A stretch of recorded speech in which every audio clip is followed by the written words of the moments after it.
नमस्कार, IND 121 में आपका स्वागत है। मैं हूं आपके साथ नवीन पुरोहित और आज हमारे साथ चर्चा करने के लिए मौजूद हैं छत्तीसगढ़ सरकार के मुखिया, छत्तीसगढ़ के माननीय मुख्यमंत्री भूपेश बघेल जी। भूपेश जी, आपका IND 24 में बहुत बहुत स्वागत है।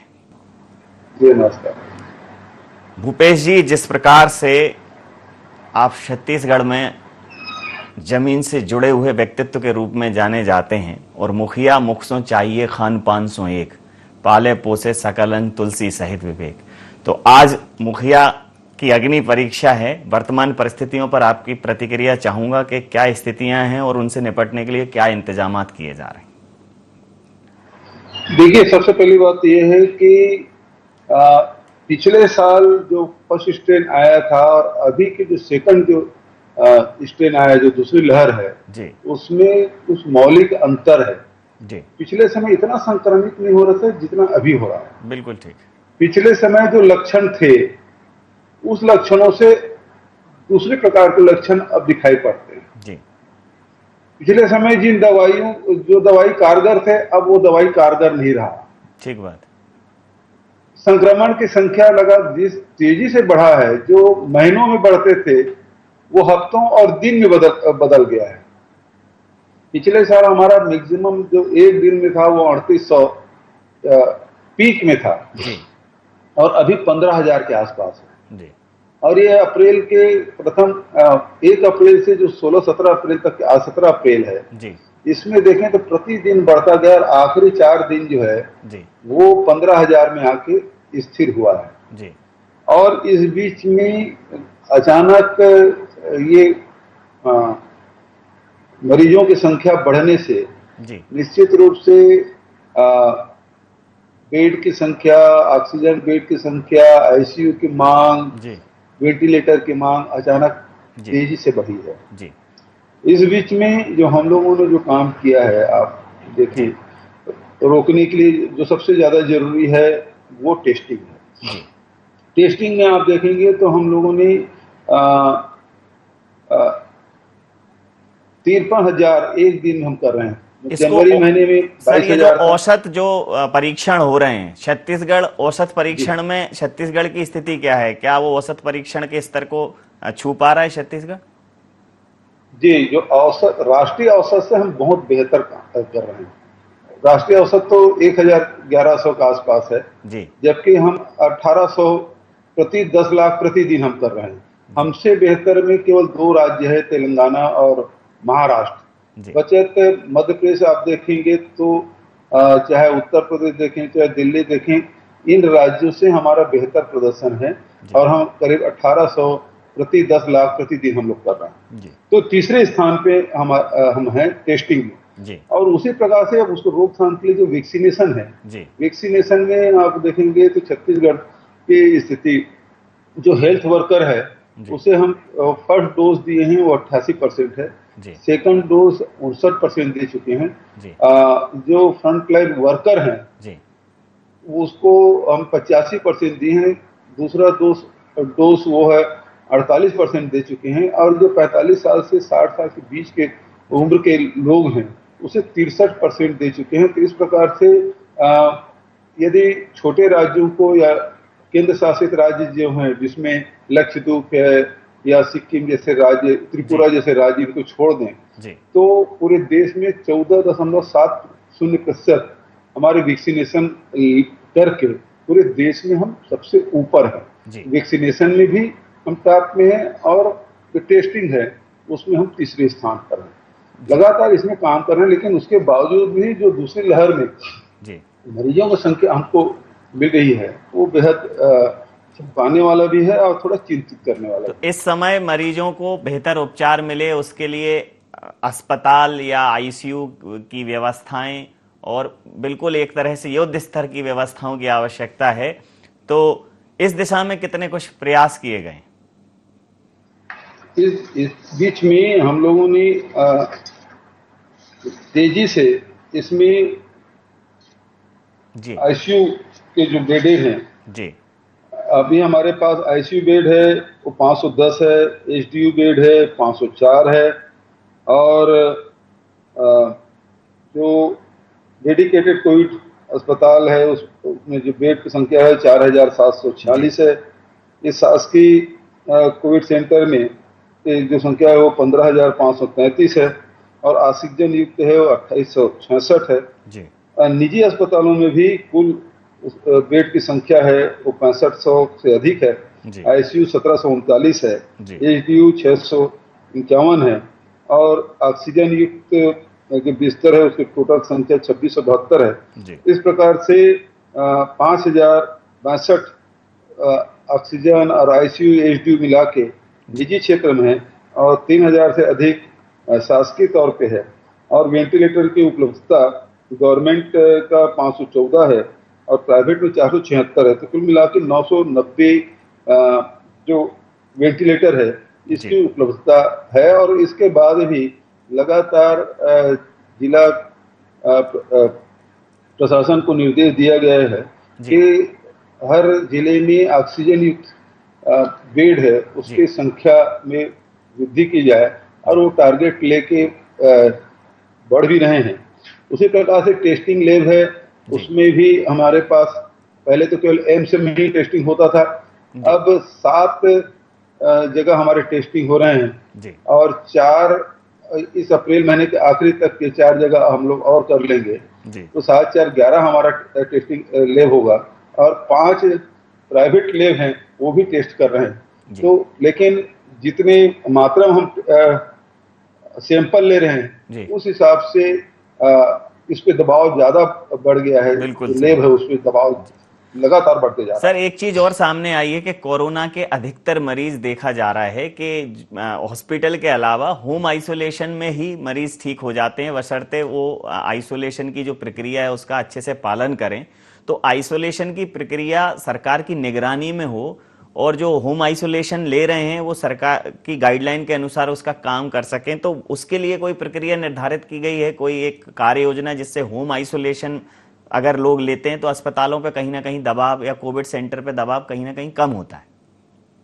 बिल्कुल सही आपने कहा। अभी 2.5 लाख से अधिक लोग जो हैं वो होम आइसोलेशन में है और निरंतर उसकी देख रेख की व्यवस्था हम लोगों ने की है। मॉनिटरिंग लगातार हो रहा है, जिला स्तर पे ब्लॉक स्तर पे उसकी मॉनिटरिंग की जा रही है, उसकी व्यवस्था की गई है। हेल्पलाइन भी दिया गया है और लगातार जिला स्तर पे हेल्पलाइन के विज्ञापन के माध्यम से मीडिया के माध्यम से लोगों को जानकारी भी दे रहे हैं और उसके माध्यम से जो टेली मेडिसिन है जी उसको दिया जा रहा है। तो होम होम आइसोलेशन का ज्यादा से ज्यादा उपयोग हम लोग कर रहे हैं क्योंकि बिस्तरों की संख्या तो सीमित है जी और ऐसे स्थिति में होम आइसोलेशन एक बड़ा कोरोना से लड़ने में एक कारगर उपाय है जी और उसके लिए हम उसके स्ट्रेंथन के लिए जितने भी उपाय हैं उसको हम लोग कर रहे हैं। जी।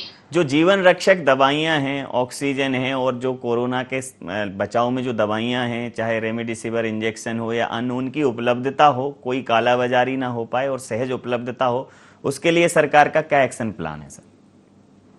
देखिए, जहां तक ऑक्सीजन की बात है, शुरुआत में निजी क्षेत्रों में जी निजी मेडिकल जो हॉस्पिटल हैं उसमें उसकी शिकायत की थी और उसकी मीटिंग हमने ली थी और उसके बाद तत्काल हमने 4 ऐसे उद्योग जो उद्योग के लिए ऑक्सीजन बनाते थे जी उसके मेडिकल ऑक्सीजन बनाने के लिए हमने तत्काल लाइसेंस जारी किया और हमारे छत्तीसगढ़ में लगभग 27 प्लांट हैं जी जो ऑक्सीजन उत्पादन करते हैं और 2 ऑक्सीजन लिक्विड ऑक्सीजन जी उत्पादन होते। कुल मिला के 29 यूनिट हमारे छत्तीसगढ़ में है जी और अब 386 मीट्रिक टन जी प्रतिदिन उत्पादन होता है और अभी हम लोगों ने 5,800 ऑक्सीजन जो बेड हैं जी उसमें लगभग 110 मीट्रिक टन ऑक्सीजन का उपयोग हम लोग छत्तीसगढ़ में कर रहे हैं। तो हमारे पास ऑक्सीजन के मामले में तो हमारे यहाँ पर्याप्त है, जी उस प्रकार की कमी नहीं है जो दूसरे राज्यों में सुनाई दे रहा है। बिल्कुल। दूसरा जैसा जो रेमडेसिविर के बारे में जी जी जी जी सर। रेमडेसिविर के बारे में आपने बात की उसकी भी जानकारी मैं देना चाहूंगा। रेमडेसिविर की कमी जरूर थी और उसके बाद हमने तत्काल आईएएस अधिकारियों को महाराष्ट्र है, तेलंगाना है जहाँ इसका उत्पादन होता है वहां भेजा, अभी गुजरात भी भेजा हुआ है। तो हमारे अधिकारी वहां भेजने से हमको फायदा हुआ जी और लगभग 30,000 रेमडेसिविर के डोज यहाँ आ चुके हैं, लगातार उसकी पूर्ति हो रही है जी और उसको कालाबाजारी रोकने के लिए सीधा चाहे गवर्नमेंट हॉस्पिटल हो चाहे प्राइवेट हॉस्पिटल हो, उसमें हम लोग उसको वितरित कर रहे हैं ताकि जो जरूरतमंद लोग हैं उसको मिल सके। अन्यथा कई लोग इसको अपने पास रख लेते हैं, स्टोरेज कर लेते हैं, कोई कालाबाजारी करने के हिसाब से रख लेते हैं, कोई भविष्य के जरूरत के हिसाब से रख लेते हैं, तो वो जरूरतमंद को रेमडेसिविर इंजेक्शन मिल सके, इसका हमारा भरपूर प्रयास है। इस समय ऑक्सीजन की उपलब्धता होना और पर्याप्त उपलब्धता होना किसी भी राज्य में मतलब एक तरह से संजीवनी के उपलब्ध होने की तरह है, तो इसके लिए निश्चित रूप से आपके भागीरथी प्रयास प्रशंसनीय हैं। लेकिन एक और महत्वपूर्ण तथ्य है सर कि संक्रमण चेन टूटे, जान भी बचाना है और जहान भी बचाना है, तो लॉकडाउन का जो स्वरूप है, केंद्र ने राज्यों को इस बार पूरे अधिकार दिए हैं, तो लॉकडाउन के स्वरूप में क्या परिवर्तन किया है? देखिए, लॉकडाउन के स्वरूप में पिछले और अब का अंतर यह है कि अचानक पिछले समय प्रधानमंत्री जी अचानक टेलीविजन में आए और उन्होंने लॉकडाउन घोषित कर दिया था जी। और उसके कारण से सारे अफरा तफरी जो बाहर गए थे, परीक्षा दिलाने गए थे, घूमने गए थे, रिश्तेदारी में गए थे, वो सब वहीं कहीं फंस गए थे जी। अभी जो लॉकडाउन हुआ है, जिला प्रशासन को हमने ये अधिकार दिया और सभी वर्ग के लोगों से वो बातचीत करके, उद्योगपतियों से, व्यापारियों से, सामाजिक संगठनों से सबसे बातचीत करके इसको लागू किया और 3 दिन 4 दिन पहले ही जानकारी दे दी गई थी कि आज से 4 दिन बाद लॉकडाउन होगा। तो लोग तैयारी कर लिए, जिसको आना था जाना था या जो दैनंदिन उपयोग की वस्तुएं हैं उसको इकट्ठा कर लिए थे, तो उस प्रकार से लॉकडाउन में उतनी वैसी परेशानी नहीं हुई पिछले साल लोगों ने महसूस किया भोगा था।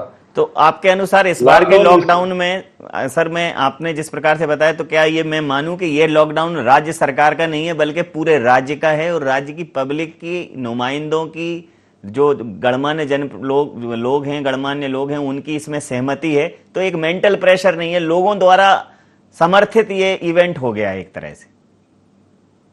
हाँ, ऐसा कह सकते हैं। हालांकि ये सब कोई नहीं चाहता लॉकडाउन हो, लेकिन मजबूरी ऐसी है कि जो आंकड़े आए एक दिन में 3000 4000 एक एक शहर में जब निकलना शुरू, एक एक जिले में निकलना शुरू हुए, तो डर होना स्वाभाविक है। तो ऐसे में सब लोगों की सहमति से इसे लागू किया गया है, तो हमें बल प्रयोग करना नहीं पड़ रहा है, सब लोग सहमति से इसको कर रहे हैं और पालन भी कर रहे हैं।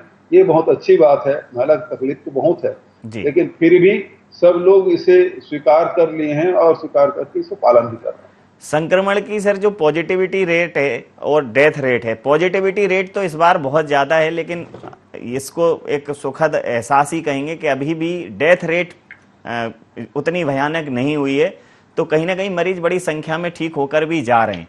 लोगों में पैनिक ना हो, लोगों के अंदर भय व्याप्त ना हो, इसके लिए भी राज्य सरकार की जवाबदेही है कि लोगों को वो इसके खौफ से बाहर निकाले। तो उसके लिए लोगों के अवेयरनेस के लिए, उनको इसके प्रचार प्रसार और जागरूकता के लिए सरकार के द्वारा क्या प्रयास किए जा रहे हैं? देखिए, लगातार हम लोग इसको बता भी रहे हैं कि कोरोना संक्रमण के लिए जरूरी है कि आप मास्क लगाएं, हाथ धोएं, दूरी बना के रखें। ये 3 बहुत जरूरी चीज है जिसका पालन हम लोगों को करना चाहिए और उसका प्रचार प्रसार लगातार किया जा रहा है। और उसके बाद भी हमने बताने की कोशिश की है कि भाई ये संक्रमण हो भी जाए तो इसे बहुत ज्यादा डरने की जरूरत नहीं। देखने में एक और आया है जो लक्षण अभी है उसमें, कोरोना में लोग जहां कोरोना संक्रमित होते हैं तो डिप्रेशन में आ जाते हैं, बहुत ज्यादा डर जाते हैं। ऐसे में जो हमारे राजनेता है या फिर सामाजिक क्षेत्र में काम करने वाले लोग हैं या मनोवैज्ञानिक है, इन लोगों से हम अपील की बार बार और उसके मीडिया के माध्यम से उनके कार्यक्रम भी आयोजित करवाए ताकि लोग उसे डिप्रेस ना हो। अभी हमारे छत्तीसगढ़ में आप देखेंगे जैसे सिक्किम है 2.1% फर्टिलिटी रेट है, वेस्ट बंगाल, महाराष्ट्र, हिमाचल प्रदेश, उत्तराखंड इसमें 1.6% है और उसी प्रकार से दिल्ली में 1.5% है, गुजरात में 1.4% है, गोवा में 1.3% है, लेकिन उत्तर प्रदेश में 1.2% है, मध्य प्रदेश में भी 1.2% है, जबकि छत्तीसगढ़ में 1.1% है। तो फर्टिलिटी रेट जो है, मृत्यु दर भी है, वो दूसरे राज्यों की अपेक्षा हमारे यहाँ कम है। हालांकि इससे हम संतुष्ट नहीं है, क्यों किसी की मौत होनी चाहिए इस कोरोना से, हमारे तो 0 हम करना चाहते हैं, लेकिन फिर भी यदि दूसरे राज्यों की अपेक्षा आप देखेंगे तो छत्तीसगढ़ में फर्टिलिटी रेट भी 1.1 ही है।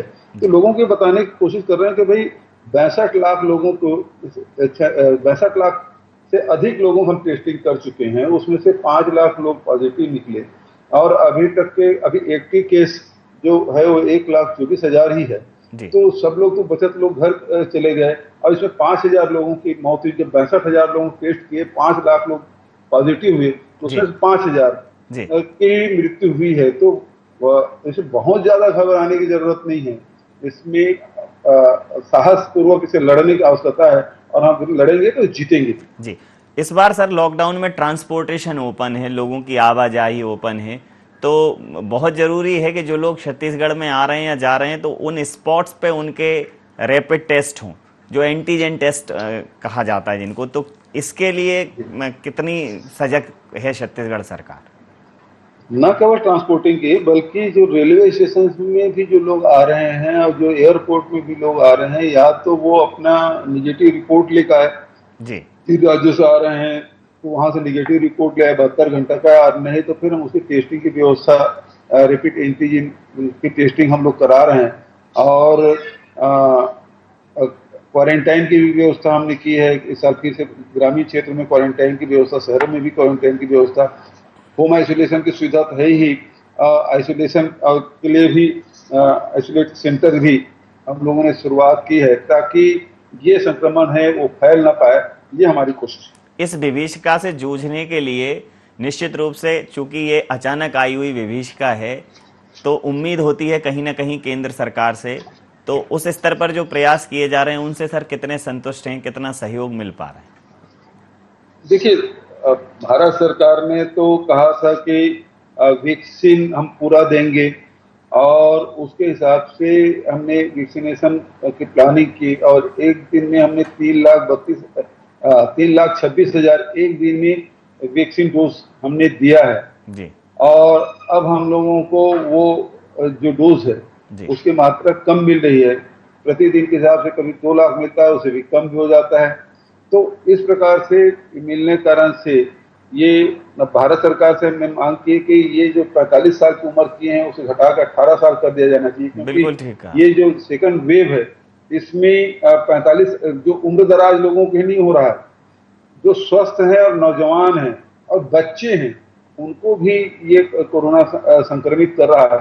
तो ऐसे में ये उम्र की जो सीमा है हटा देना चाहिए, और वैक्सीन जो है उसे पर्याप्त मात्रा में भेजा जाना चाहिए। हमको एक दिन के हिसाब से देते हैं, अभी हमारे पास केवल 2 दिन का डोज बचा हुआ है। जी जी तो हमने भारत सरकार से मांग की थी कि 1 सप्ताह का डोज हमको दे दी जाए, क्योंकि भौगोलिक दृष्टियों से बहुत बड़ा है जी। छत्तीसगढ़, और हमको सुदूर जिलों में भेजना पड़ता है। तो रोज आए, रोज ले जाएं, उसके ऊपर से एक सप्ताह का डोज रहे और सब सेंटर को पता रहेगा कि हाँ डोज है, तो वो फिर वैक्सीनेशन करने में आसानी होगी। लेकिन भारत सरकार इसकी उपलब्धता सीमित करके रखे हैं, और फिर भी पूरे देश में 14.7% वैक्सीन डोज देके हम प्रथम स्थान पे हैं। हमारी कोशिश यही है हम ज्यादा से ज्यादा लोगों को हम ये डोज दे सके। और उसी प्रकार से वेंटिलेटर वगैरह भी डिमांड लगातार हम लोग करते रहे हैं। तो जितना हो सकता है भारत सरकार कर रही है, लेकिन पर्याप्त वो नहीं कर रही। निश्चित रूप से इस मामले में तो छत्तीसगढ़ सरकार बधाई की पात्र है। और अगर कोई राज्य वैक्सीनेशन की संख्या के लिए केंद्र से मांग कर रहा है तो वैक्सीनेशन के प्रति उसकी प्रतिबद्धता भी परिलक्षित होती है। एक और महत्वपूर्ण प्रश्न है सर कि जो इस समय चूंकि ये आपदा आई है तो बजट तो उतना ही है, और बहुत सारे मदों से अब राशि कहीं ना कहीं कोरोना की रोकथाम के लिए हस्तांतरित की जा रही है, जुटाई जा रही है। तो जो जनप्रतिनिधि हैं आपके, सरकार के जो आपके सहयोगी हैं, उनको किस हद तक आपने छूट दे के रखी है कि पहली प्राथमिकता कोरोना के संक्रमण से लड़ना और इसको रोकना होना चाहिए, वो अपने जो स्वेच्छा अनुदान है या उनको जो राशि मिलती है उसका वो उपयोग कर सकते हैं?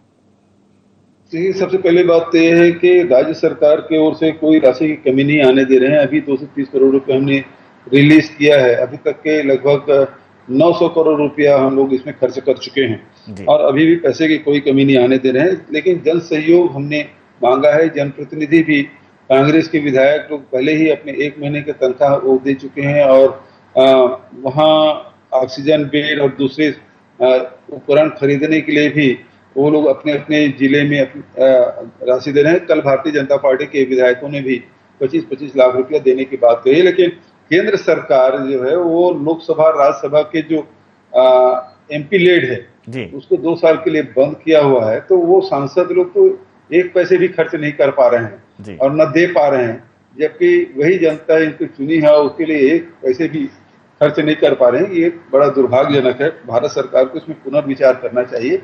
MP लेड फिर से शुरू करे ताकि इस कोरोना में लड़ने में जो सांसद है अपने क्षेत्र में कुछ योगदान दे सके। बड़े महत्वपूर्ण बिंदु की तरफ आपने केंद्र सरकार का ध्यान आकर्षण किया है, क्योंकि ये आपदा निश्चित रूप से बहुत बड़ी है और कई जिस हिसाब से ये पूरे विश्व में फैली हुई है, दूसरी लहर के लिए तो भारत के लिए बड़ी चुनौती है।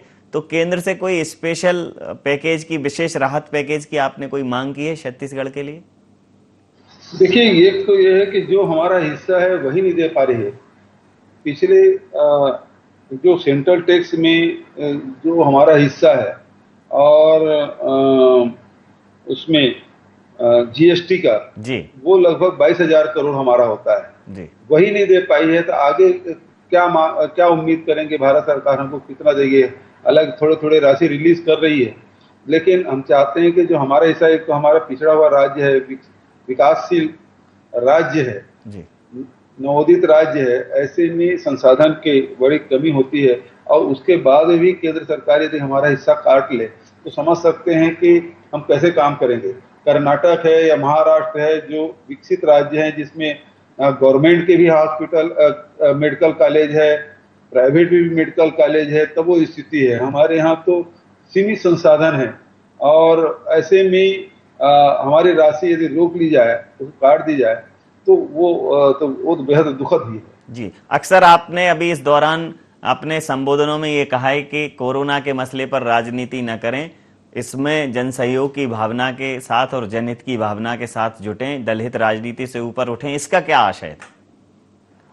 इसका आशय यह था कि देखिए, प्रधानमंत्री जी ने 2 बातें कही थी जी और उस दिन वीडियो कॉन्फ्रेंसिंग में कि ये टीका उत्सव मनाया जाए जी और दूसरी बात उन्होंने ये कहा था कि राज्य में राज्यपाल के अध्यक्षता में सभी राजनीतिक दलों की बैठक की जाए। जी अब जब बैठक आयोजित की गई तो वो सलाह सुझाव देने के या सहयोग किस प्रकार से देंगे वो बताने के बजाय वो आरोप लगा रहे हैं कि ये फलाना मंत्री नहीं है, कि ये फलाना ऐसा हो गया, वो हो गया। इस प्रकार से कमियां बताएं, हमको कोई दिक्कत नहीं है, कमियां बताएंगे, हम दूर करेंगे, लेकिन आरोप लगाएं और राजनीति करें, ये ठीक नहीं है। और इसीलिए हमने कहा कि भाई कि प्रधानमंत्री ने टीका उत्सव मनाने के लिए कहा, लेकिन भारतीय जनता पार्टी के लोग तो कहीं भी टीका उत्सव न मनाए न देखे गए। जबकि पिछले समय जब लॉकडाउन हुआ था, जब थाली बजाने की बात थी और लॉकडाउन सफल हुआ, तो सड़कों पर उतर के वो डांस भी किए थे, पटाखा भी फोड़े थे। इस समय टीका उत्सव मनाने के प्रधानमंत्री ने कहा तो एक भी भाजपा के लोग यहाँ निकले नहीं। इसका मतलब है कि भारतीय जनता पार्टी अब प्रधानमंत्री गंभीरता से नहीं ले रहे हैं। उसी प्रकार से जब प्रधानमंत्री के निर्देश पर ही हम सभी राजनीतिक दलों की बैठक आयोजित किए थे और भारतीय जनता पार्टी के प्रदेश अध्यक्ष उसमें शामिल तक नहीं हुआ, तो इसका अर्थ है कि वो गंभीरता से नहीं ले रहे हैं जी। और वो सहयोग देने के बजाय केवल आरोप प्रत्यारोप लगा रहे हैं, राजनीति कर रहे हैं। उसे जो काम कर रहे हैं, यदि भूपेश बघेल की आलोचना करना उसमें कोई तकलीफ नहीं, लेकिन जो लोग मरचुरी में काम कर रहे हैं, जो फ्रंट लाइन में काम कर रहे हैं, जो शमशान घाट में काम कर रहे हैं, यदि उनको हतोत्साहित करोगे तो वो जो व्यक्ति आपके परिवार के कार्य को वो खुद संपादित कर रहे हैं जी। आज कोरोना पॉजिटिव कोई संक्रमित व्यक्ति की मृत्यु हो जाती है तो दाह संस्कार कौन करता है? शव को शमशान घाट तक कौन ले जा रहा है? बिल्कुल ठीक, वो कर्मचारी ले जा रहे हैं ना। यदि उनको हतोत्साहित करेंगे तो ये तो पीड़ादायक है ना जी। जो जिम्मेदारी हमारी है जी। वो जिम्मेदारी निर्वहन वो लोग कर रहे हैं जी। ये तो उनको प्रोत्साहित करने की आवश्यकता है जी, न कि उसकी आलोचना करने की जी।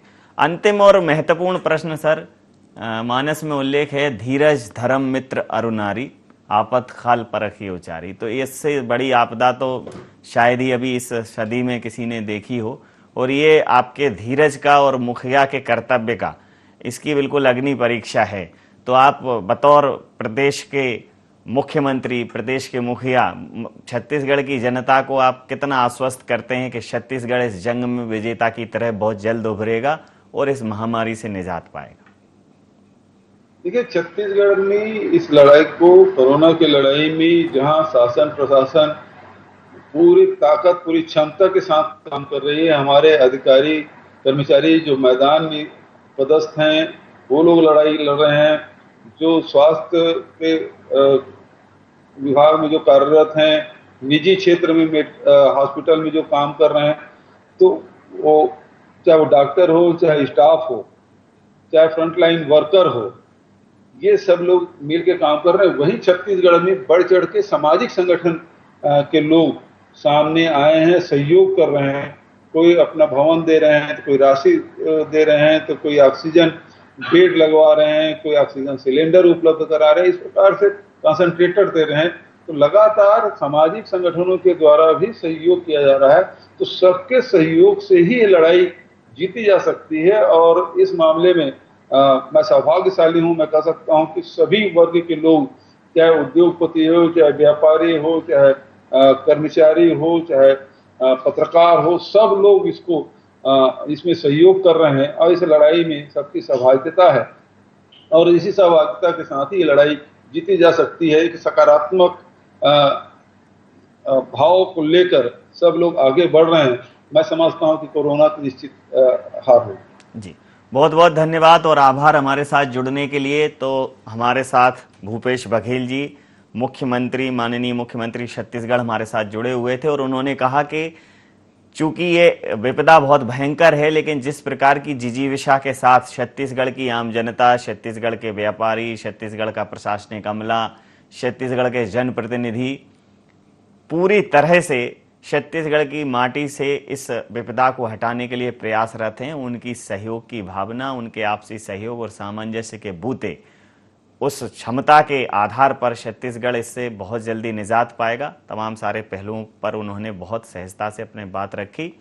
ताकते रफ्तार ताबा आजमाना है हमें, मुस्कुराते राह को आशा बनाना है हमें। राहें बहुत मुश्किल हैं, लेकिन आपसी सहयोग, धैर्य, संयम और सामंजस्य के साथ ये राहें आसान होंगी और निश्चित रूप से कोरोना से मुक्त होगा छत्तीसगढ़, ऐसी हम भी उम्मीद करते हैं। IND 121 में इतना ही। आप बने रहिए IND 24 के साथ और देखते रहिए IND 24। नमस्कार।